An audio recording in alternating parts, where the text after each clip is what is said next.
Okay, it's going to be a review of WWF No Way Out 2002. We're at the 20th anniversary for this show, so we're going all the way back to February 17th, 2002 from Milwaukee, Wisconsin, home of the NBA champion, Milwaukee Bucks. So this is the return of the NWO. You know, from a marketing standpoint, it really made sense. You know, NWO No Way Out. You could have some fun with the poster with the initials there. So it definitely made sense. But I'm not a big fan of this pay-per-view. I would actually say this is the worst pay-per-view of 2002. Now, it's not bad. Obviously, the talent-wise, 2002 was stacked. And it's amazing when you compare this even to 5 years earlier in 1997 at the In Your House Final Four show. I mean, this company was just clicking on all cylinders from production value standpoint and from a talent standpoint. So it's amazing how far they came in those 5 years. So it's still a good show. I'm just saying for 2002 standards, it'd probably be my pick as the weakest show. I just thought it fell flat. I just thought a lot of stuff didn't really live up to its potential. And I could have done without the return of the NWO. But what are you going to do? All these three guys wanted to come back and, you know, give life to WrestleMania. So what are you going to do? Say no? You know, at the time, their contracts from AOL Time Warner had expired.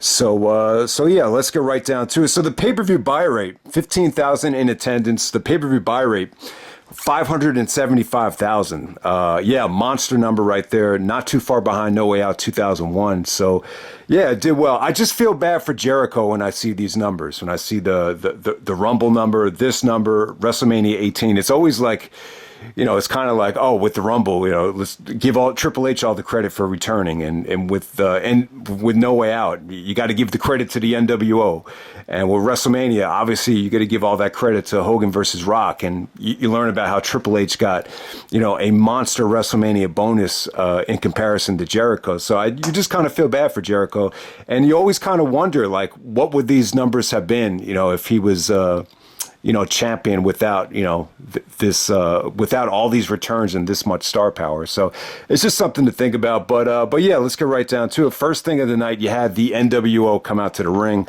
Hogan, Hall, and Nash. And, if you haven't seen it yet, check out the Vince McMahon vignette where he decided to bring back the NWO. I think it's one of the best things Vince had ever done. His delivery on the NWO was really cool, and so that was kind of a shocking thing. So if you haven't seen the Vince thing, I thought it was great. It really shows you how far Vince came as a performer as well, because in 1997 I don't think he could have pulled that off. But yeah, you know, Vince wanted to bring the NWO back to get revenge on Flair and destroy the company that he built. So it's kind of an unrealistic storyline, but that's what they went with. So bringing in the NWO, obviously they had to go after, you know, the two major players, The Rock and Austin. But, you know, when Hogan, Hall, and Nash came out to the ring, you know, they were basically just saying, you know, we're not here to be a cancer. We're not here to be a plague. We want to make the WWF better. So, yeah, it was kind of like Jim Ross wasn't believing them, but Jerry Lawler was like, let's give them the benefit of the doubt. So they were actually being nice when they came out to the ring at first, but that's how the show started. I would definitely say this: Hogan got a great reaction, and just by looking at Hogan, you could just tell he kept himself in great shape, and you know, obviously he was on the verge of doing something really special. Nash didn't look like he was at the top of his game, and you know, I thought Razor Ramon, Scott Hall looked a little bit weird. But move on to the first match of the night. We got Tag Team Turmoil. And that's the problem with the show. I think NWO kind of casted like a cloud over this whole thing. And sometimes a lot of the matches on the show, even the main event especially, like the matches just kind of felt unimportant because I think NWO really overshadowed everything. And I remember, like, at the pay-per-view party before it even started, one guy was like, man, this is going to be awesome.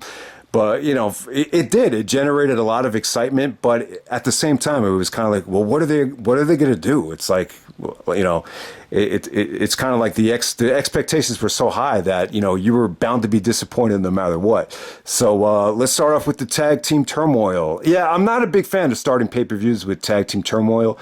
I think they have potential to get really hot and deliver something special. But yeah, I mean, a lot of times they just end up dragging.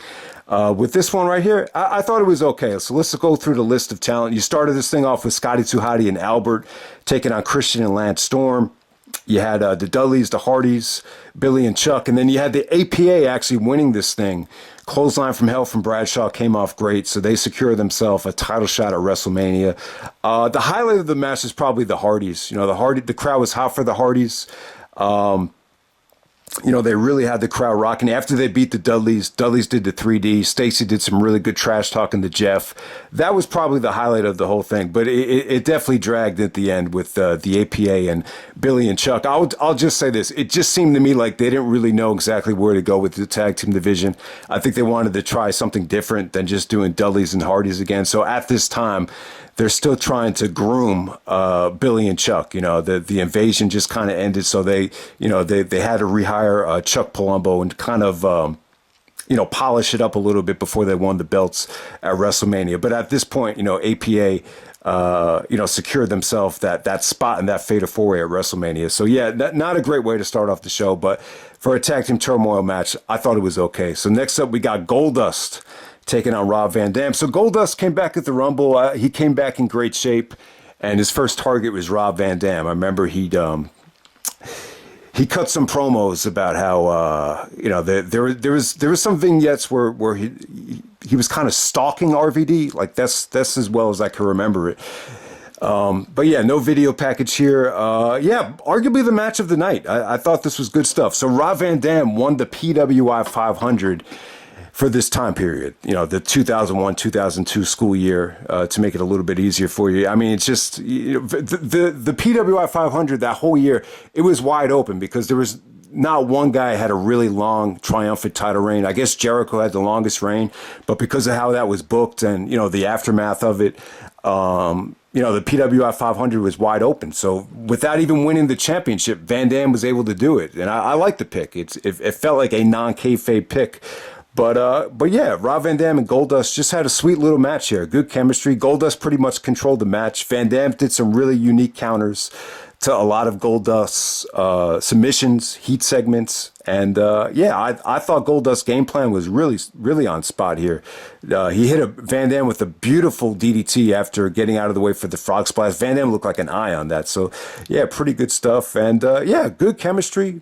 And, Van Dam ends up going over with the frog splash. And I'm always a supporter that, Van Dam, really should have used the momentum that he had from the invasion and go on to WrestleMania and do something special. But at this point, Van Dam more than anyone just seemed kind of lost in the shuffle in the mid card. When you look at, all the star power that was, kind of dominating the main event scene right here. So, yeah, and Van Dam is on the poster too, so you got a nice little feel-good victory there. So move on to the next match. We got Tazz and Spike Dudley's the tag team champions taking on Booker T and Test. So at this point, I think Tazz and Spike Dudley, they were just kind of keeping the belts warm for Billy and Chuck. This ended up being Tazz's last pay-per-view match. I believe Tazz and Spike Dudley actually dropped it to Billy and Chuck on one of the next television shows after this. So, Booker T and Test were tag teaming up during the invasion, so it definitely made sense to go back to them. And this is a unique match. It really didn't get too much time, but still, this is a former ECW champion going up against a former WCW champion. But it just felt like a throwaway mid-card match. It really did. Tazz and Spike Dudley, their pay-per-view matches at the Rumble and this one on No Way Out, they didn't really get that much time. Crowd was hot for Booker T. Book did the spin-a-rooney. Crowd was going crazy. Test starts arguing with the referee, takes his eye off of Tazz. Tazz hits him with the Tazz mission. So it ends in pretty much under like 5 minutes there. But yeah, so that's Tazz's last pay-per-view match. And I believe his last match ever was actually against Billy and Chuck when they actually lost the tag team titles. So move on to the next match. We got William Regal taking on Edge. This is the brass knuckles on a pole match for the Intercontinental Championship. So you saw Regal, that power of the punch, winning his matches with brass knuckles, that kind of became his thing. So, why not just have the brass knuckles on the pole match? It seemed like a good concept, kind of a Russo-like inspired concept, but it definitely made sense to do it. I know people at the pay-per-view party that actually enjoyed the stipulation. Not a pretty match right here. I thought Edge worked his ass off. Regal and Edge really had... They had a rough match here. Very physical, but at the same time not pretty. Yeah, it looked like Regal was going for a tiger driver on the outside, right on the edge of the ring apron. Edge tried to get him up for a hurricanrana, and it felt like they botched it. It's a little bit of you fucked up chance there, but Edge was actually bleeding from the nose, and this definitely felt like a war, but it wasn't pretty. Edge actually did get the brass knucks down from the pole, but Regal was able to beat him to the spot. He actually had an extra pair of brass knucks hidden in his trunks to get the victory here. So yeah, I mean, I'm not gonna spend all day, kind of evaluating why Regal and Edge didn't have the best of chemistry. But hey, it's just one of those situations where, the stipulation and, trying to get Regal over as a heel, he just really wasn't able to showcase how great of a wrestler he was. And, that's pretty much what it was right there. So Regal goes into WrestleMania as the IC champion, and Edge goes on to battle over Shampoo, and we move on from there. Okay, so next up, we move on to the triple main event. We got The Rock taking on The Undertaker. All right, with this match right here, the Rock had he was trying to cut a comedy promo with Jonathan Coachman about he mentioned what a wild night the Royal Rumble was, Maven eliminating The Undertaker, and then The Undertaker kind of took exception to it. He's like, who the hell does The Rock think he is, mentioning me getting eliminated by Maven. He's like, he wasn't even in the Rumble, so who the hell's him to say everything is a big song and dance for The Rock? So yeah, this was a really cool story. Undertaker was on this mission to get respect as this new heel character. I thought it worked well. And Rock actually took a tombstone on a limousine from Undertaker, and I believe that's the last time he had saw The Rock until the pay-per-view. So Rock really did sell the injury. But I'll tell you what. I'll tell you this about The Rock and Undertaker. I think the dynamic. It always seemed like they put it at a pay-per-view where it just felt like it was filler. I think having it in this spot, it definitely felt like filler. Someone asked The Rock a long time ago, like, how do you feel about wrestling The Undertaker at WrestleMania with the streak on the line? And Rock was like, I already faced Undertaker. We faced so many times, but I'm open up to anything. And, they have worked so many times together, like on a Raw or a SmackDown, that I don't think like people ever really craved, seeing them at a big blockbuster event. This might have been one of their biggest matches. The match at King of the Ring 1999, I think that was for the championship. But yeah, I don't know. I don't think Rock and Taker had great chemistry here. A lot of slapping, lots of brawling on the outside. The match really didn't get interesting and exciting until after Rock kicked out of the chokeslam. So Rock is going for the people's elbow. And, Taker actually counters it into a chokeslam. Rock kicks out of it, and then Taker has a motorcycle right there, so he takes out a lead pipe. And then Flair comes out. Flair and Taker had a little bit of a confrontation earlier on in the night. So Flair comes out and tries to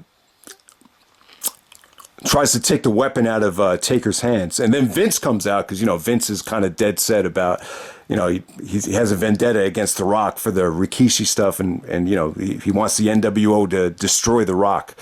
So while the referee is distracted with Vince, Flair actually hits Taker with the lead pipe. Rock does the rock bottom.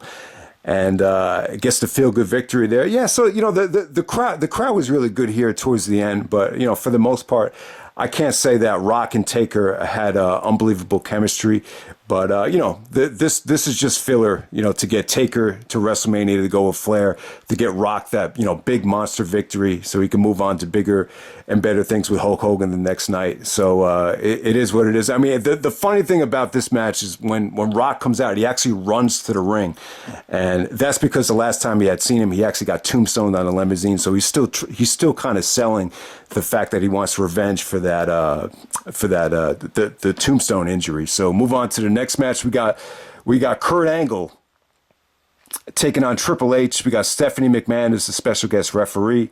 So the WrestleMania main event title shot is on the line. So leading up to this thing, Triple H and Stephanie split up. They were going to have a kind of a wedding to renew their wedding vows, but Triple H found the tape where it kind of revealed that Stephanie was lying about being pregnant, so he called her a no good lying bitch. And yeah, that was very well done. I wasn't a big fan of having Stephanie back into the mix, but I will say this: her performance, her makeup, where she looked really evil, her facial expressions, I thought she did a great job here. I just really felt like she took away from this match, and she took away from a lot of the good stuff that Triple H and Jericho could have done at WrestleMania. But you definitely understand it. I guess that's the way they probably thought they could have enhanced the babyface character of Triple H. But yeah, and watching this thing back, I definitely think, you could have easily made the WrestleMania main event a triple threat match, having Kurt Angle in there.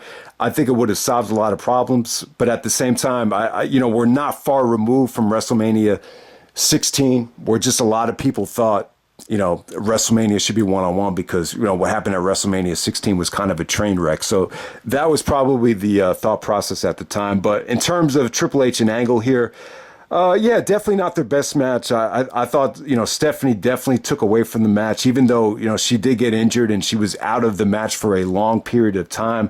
I just felt like Triple H and Angle at the time, Triple H put on a lot of muscle, a lot of, he was carrying a lot of extra weight. And it seemed to me like Angle looked big here too. And I think that's one of the problems. When you celebrate someone coming back and looking that big, I think it puts more pressure on a lot of the performers to look a certain way. So Angle definitely looked more jacked up than I've ever seen him. But, if you want to have a fast-paced athletic wrestling match, looking like a bodybuilder isn't always the best way to go about it. So, yeah, pretty good stuff here. I really thought when Stephanie came out, there were some really good breakups. Crowd went crazy for the pedigree. Angle did some nice belly-to-bellies. And, Steph took some nasty bumps here, but at the same time, when the referee did get knocked down, the Tim White, the official referee, got knocked down. Angle took advantage of it, hit Triple H with a bunch of steel chair shots, and wins the match with the Angle Slam to secure himself a WrestleMania main event spot. So, yeah, I mean, it's just one of those things. It feels kind of cheap because you order the pay-per-view, Angle actually wins. But, because of Stephanie not playing fair, they decided to do a rematch the very next night on Raw, and Triple H actually won clean thanks to Ric Flair getting involved to make the adjustment within the booking there. So, but yeah, definitely not Kurt Angle and Triple H's best match, but it definitely did build a lot of tension with Stephanie and Triple H. So that's the only way you could really look at it. So next up, we got the WWF Undisputed Championship. We got Chris Jericho taking on Stone Cold Steve Austin in the main event. So with this match right here, Jericho, with Jericho and Austin, the storyline was basically, Austin won a number one contenders match. He beat Kurt Angle, and he basically wanted to toast Jericho with a beer. And then before they were able to toast, he knocked away the beer. He said, just like that, wham, I could beat you anytime I want. So they kind of did that same thing with The Rock, where, Jericho was basically the underdog. Austin can win the belt anytime he wants, but, Jericho got his revenge and actually beat the crap out of Austin with a cooler. So there we go. That plus there was a really cool promo by Austin where he called himself a drug addict, and it seemed like everyone was going to buy into it. But he said, "Just so happens that my drug of choice is the World Wrestling Federation Championship." So yeah, the build. I didn't think the build up here was bad, but the video package, especially where they have to edit out the Rob Zombie theme of this pay-per-view. It doesn't really capture, I think, how creative the build-up was here. But yeah, definitely the longest match of the night with Jericho and Austin. This dynamic here of Jericho playing the heel and Austin playing the babyface after just recently losing the championship. It just it just didn't work for whatever the reason.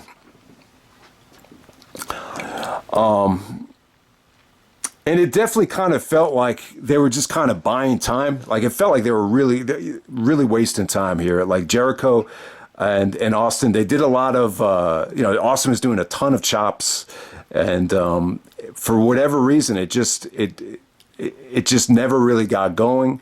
This is the first time during an Austin match where you can legitimately hear like boring chants, and you could definitely tell it was getting to Austin a little bit. So he definitely picked up the intensity as the match progressed.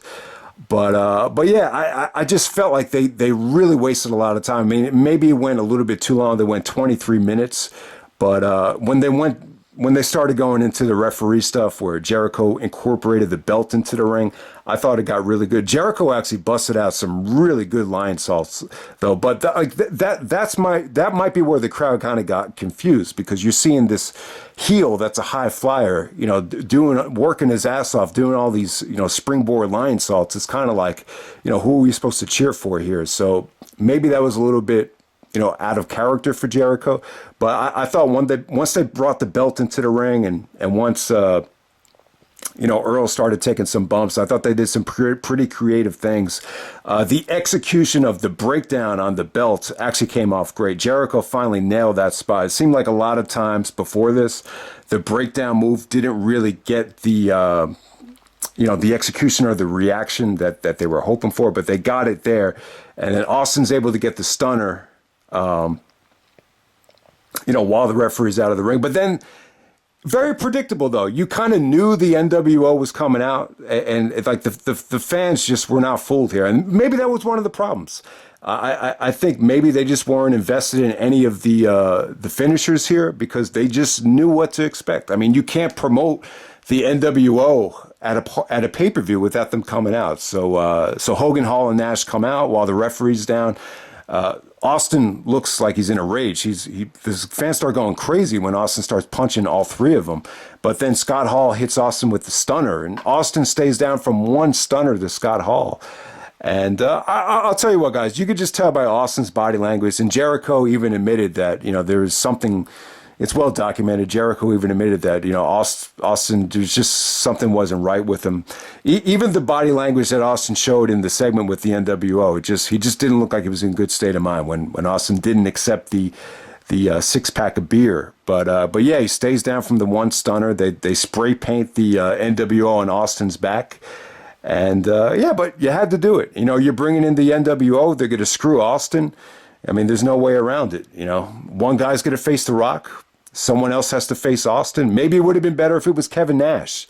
You could promote the leader of the new generation going up against the leader of the Attitude Era. I think that might have rectified the lack of star power there. But the bottom line was, I guess they trusted Scott Hall because he was healthy at the time. But, WrestleMania 18 is something for another day. Yeah, I'm not a huge fan of this pay-per-view. I thought it felt flat. When you look at this triple main event, it's arguably the six of the top 10 greatest of all time in the triple main event. I just don't think any of these triple main event matches lived up to their potential. It's not a bad pay-per-view. I think from top to bottom, it's a star-studded show. But it's, in my opinion, I feel like it's definitely the weakest of 2002. I just felt like, I think King of the Ring 2002 won worst show in the Pro Wrestling Observer. I just feel like King of the Ring 2002 had the highs from that show were a lot more fun and a lot better than this show. But yeah, that's pretty much it, guys. Hope you enjoyed the review. That's No Way Out 2002. I actually had a tough time with this one, but yeah, that's what happens when the show wasn't. Yeah, I mean, it just. I remember. I just feel like at the pay-per-view party as well. I mean, someone actually said before the show, "This is going to be awesome," and it just wasn't. I remember with this one guy just bitching about how Austin was just going for too many chops, and it just, the crowd just never got going in that main event. So, yeah, it is what it is. I mean, I like the combination of Austin versus Jericho, but at this time, this dynamic, it just didn't work for whatever the reason. But yeah, let me know what you guys thought about the show. It should be interesting to see what Jim Ross. By the time you guys see this video, Jim Ross probably has his own podcast up about it with Conrad, hopefully. And Kurt Angle's probably going to upload this on Sunday. So I don't think Angle or Jim Ross, obviously Jim Ross is going to speak on this from Austin's perspective for the most part. And yeah, I don't think Angle could be happy with this, especially that he secured himself a title shot at WrestleMania. I really do think, considering that you had Angle win this thing, you know, maybe doing a triple threat would have been the way to go. It would have solved that crowd reaction problem. And I think you could have gotten away with, you know, those three guys in the main event of WrestleMania following Rock Hogan. But hey, we'll never know. But that's No Way Out 2002. Very successful show, but did not live up to its potential, in my opinion. So hope you guys enjoy the review, and I'm out.